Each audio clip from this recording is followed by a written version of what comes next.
gözlerim görebilirim, gözümün bebeği. Söyle hardasan. Çırpınıram sensizliğin elinde. Hoş gününde çağlayanım, hardasan. Öğreneceğim seninleyem, değerdin gözlerimi bağlayanım, hardasan. Dolan eşkin bu yüreğle geçsinler. Yanımda ol, koy kızımın üstüne. Allah gecinden versin. Ya indi gel ya devrimin üstüne, yana yana ağlayanım, hardasan.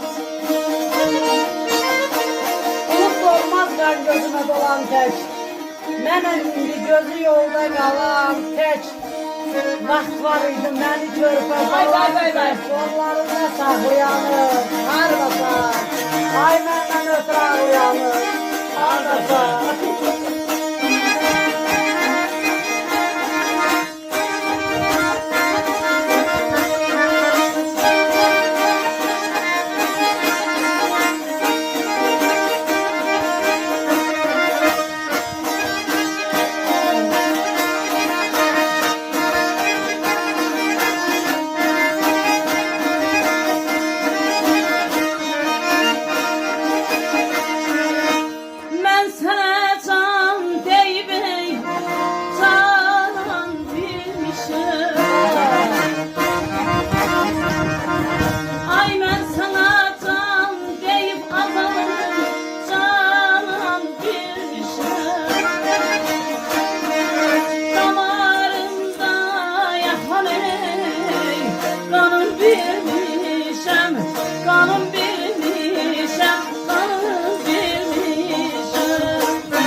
Bilmirəm çapar mı sədam ya ünüm.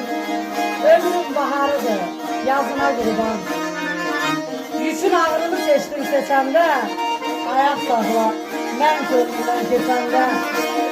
Ömrümüz tükənir zaman içəndə, heyif çoxu gedir, azına qurban.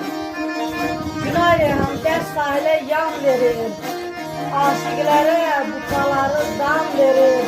Aslan hanım, məndən ötürü çox oğullar can verir, sən də o da